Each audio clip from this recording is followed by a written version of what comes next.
En el ciclo escolar 2015 se cumplió 157 días de clase, en el 2016 163 días y en este año 2017 se cumplieron 170 días de clase. Esto se dio a conocer en el informe del Sistema de Monitoreo de Días de Clase. Esto quiere decir que en algunos centros educativos hay 160, en otros habrán más de 180, pero el promedio es de 170.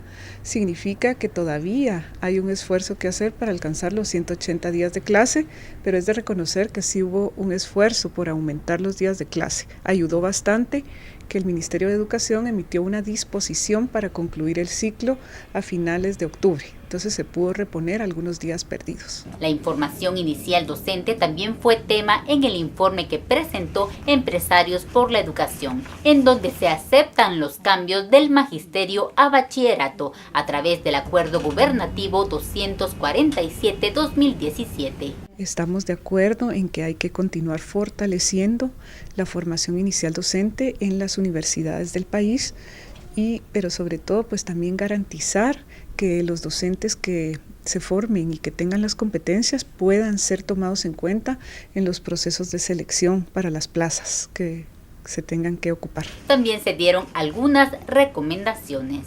Y pues también se propone elevar los días a 200, que ya consideremos como país tener en nuestra normativa un mínimo de 200 días de clase, que es lo que tienen El Salvador, Honduras y Costa Rica, que asimismo se fortalezcan las capacidades de los formadores de formadores, que se pueda tener también revisión a la metodología y que podamos como incorporar las mejores prácticas de formación docente de otros países.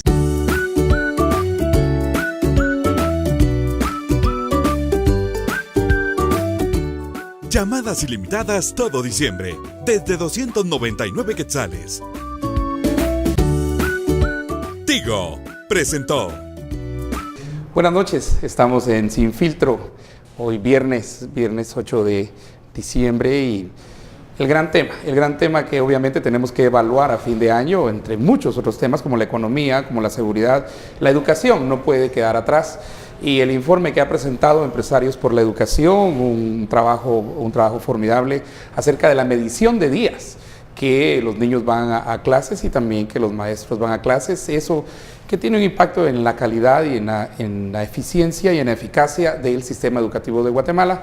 Creo que es fundamental para toda la nación, para el desarrollo. Esta noche con nosotros el licenciado Gabriel Viguria, presidente de Empresarios por la Educación, que es el ente que respalda precisamente la elaboración de este estudio, y por supuesto Alejandra Morales. Hola, muy buenas noches. Buenas noches. Principiamos por una explicación breve de qué es Empresarios por la Educación.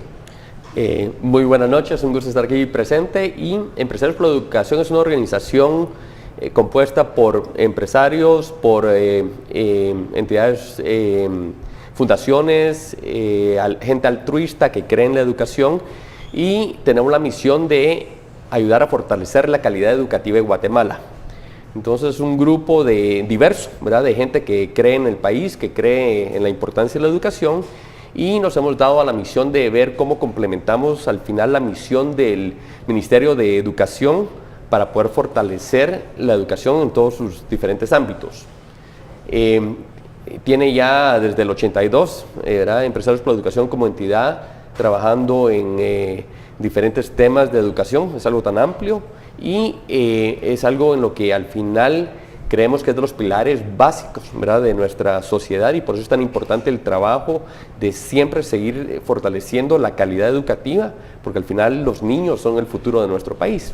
Ustedes se dedican a estudios, también le dan el apoyo a muchos estudios en educación específicamente para niños, o también van a educación media o van a otros niveles educativos. Vemos todos los niveles, todo el entorno de la educación. ¿Y educación estatal? Estatal, sí, okay. Así es, la pública, y entonces ahí estamos siempre tratando de revisar los índices, ver cómo estamos en Guatemala, en las pruebas que se logran hacer. Mucho no se mide, pero en lo que logramos medir y cómo nos comparamos con otros países, cuáles son las áreas en las que estamos deficientes, por qué estamos deficientes y qué se puede fortalecer. Entonces sí, a tu pregunta, hacemos estudios, pero también no nos quedamos en un punto solo de crítica, de señalar, sino que sí estamos generando propuestas constantemente inteligente para poder abordar las brechas y de esa manera poder tener un chance de poder hacerles frente, poderlas resolver y poder ir mejorando en los índices. Ahora, licenciado Viguria, creo que para ningún guatemalteco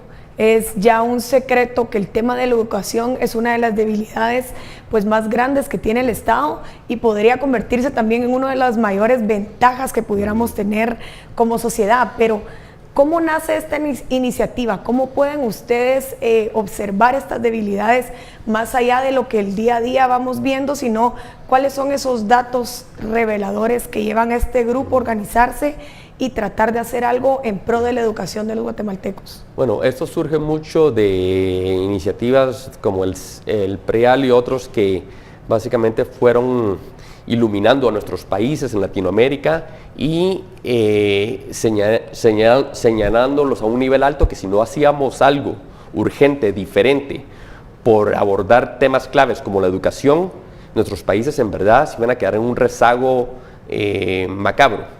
Y entonces es a raíz de estas exhortaciones de grupos internacionales que se va formando en Guatemala Empresarios por la Educación. Tenemos nuestros equivalentes en 14 países de Latinoamérica, hemos creado una red, la red Reduca, y ahí colaboramos, cada quien tratando de ver cómo vamos fortaleciendo los pilares básicos de la educación en cada uno de nuestros países. Pero es a raíz de eso, de esa concientización que si no entrábamos todos a sumar, que no es solo un trabajo del ministerio ni del gobierno, sino que la educación al final es un tema de país y nos toca a todos involucrarnos de alguna forma, por más limitado que sea nuestro entorno, todos podemos contribuir. Y es así como surge Empresarios por la Educación como un ente propositivo de diversos actores para complementar al tema educativo y de esa manera ayudar a reducir brechas y de cierta manera ayudar. Somos el grupo que trasciende gobiernos. Nosotros como grupo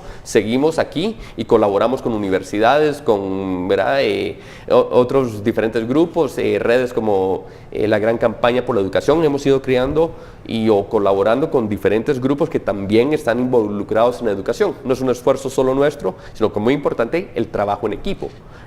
El PREAL es el programa de reforma educativa para América Latina, ¿verdad? Correcto. Ese es uno de los motores principales de todas las reformas educativas en América Latina, desde México hasta Argentina, ¿verdad? Y no solo países de habla hispana, sino también tiene influencia en otros lados.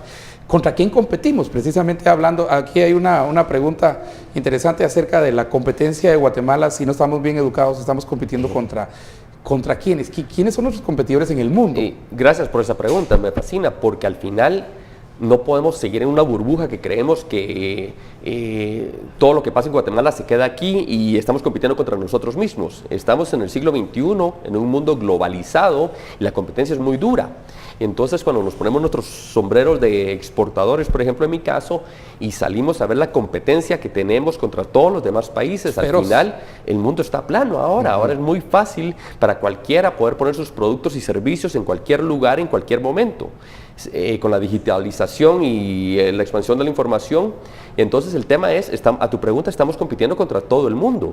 Ya esta teoría o falacia que teníamos de que en Guatemala estamos protegidos aquí en nuestra cuevita, no funciona. Y entonces por eso se vuelve tan importante el que reconozcamos la necesidad de cerrar las brechas que tenemos, empezando con la educación.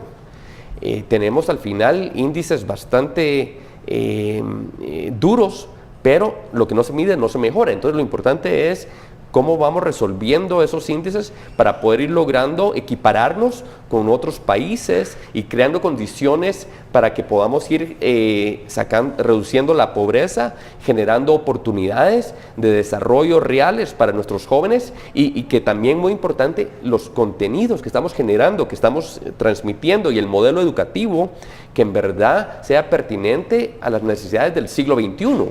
Porque parte de mi crítica es que seguimos con un modelo que viene arrastrándose del siglo XIX, haciéndole frente a las necesidades del siglo XXI.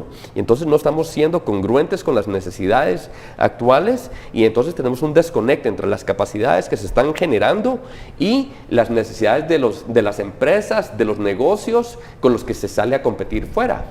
Nosotros teníamos una forma de pensar muy extraña acerca de nuestro país, que es la cercanía al mercado más grande, o por lo menos a los consumidores más grandes del mundo, nos daba una ventaja competitiva y comparativa. Ya descubrimos que eso no es cierto. Uno, versus gente educada, no sé, de Vietnam o países que están surgiendo con una fuerza enorme estos días, que están tan lejos, pero que nos están rebasando muchísimo y muy rápido, con mucha gente educada, preparada para esto. Ese balance entre entonces la disponibilidad en el mundo globalizado, pero al mismo tiempo capital humano preparado. Es correcto, y el punto que mencionas es importantísimo. ¿Qué ha pasado con esos países? Vietnam, vemos otros donde, por ejemplo, Corea del Sur y Guatemala tuvimos índices muy similares hace 40 años atrás, Taiwán.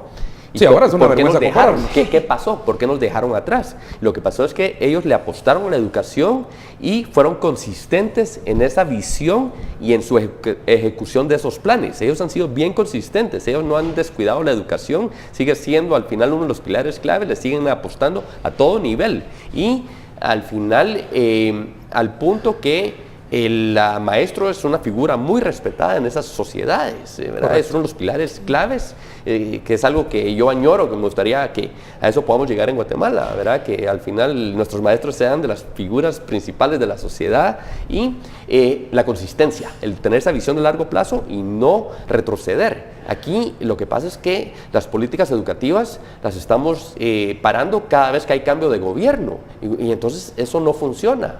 Ahora, hay un tema muy importante, y es cómo este tipo de proyectos, cómo la construcción de estos grandes proyectos, que debería de ser un proyecto de nación, en realidad la educación es un proyecto que nos interesa a todos, cómo son apoyados por el gobierno, cómo el gobierno hace viable que se le apueste verdaderamente a la educación de una forma institucionalizada, es decir, que cada 4 años no veamos políticas distintas en materia de educación. ¿Cómo logramos eso? ¿Cómo lo podemos mantener?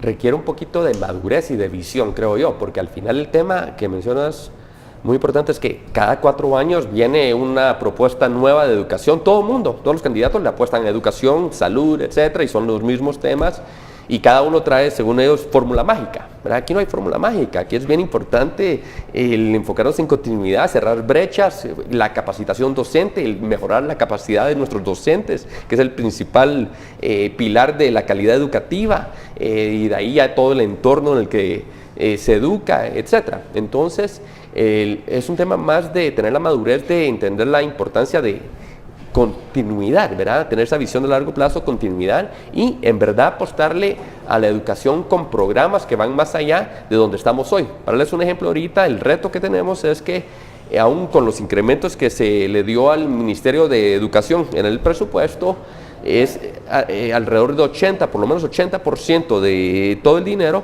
se va para pago de planilla, para la nómina. Entonces queda muy poco dinero para programas. Y entonces el tema, cuando comenzamos a ver cuáles son los programas del siglo XXI que necesitamos implementar, la tecnología en el aula, contenidos digitales, capacitación docente. Esa es la siguiente pregunta. ¿Cuál es el reto que tenemos nosotros de aquí en los siguientes 50 años? Que ustedes tienen una mejor visión porque tienen los números. Pero vamos a ir a un corte y seguimos con el informe. Es un informe que presenta Empresarios por la Educación, el informe de los 180 días, la calidad y la eficiencia en la educación, el impacto que tiene sobre nuestra nación.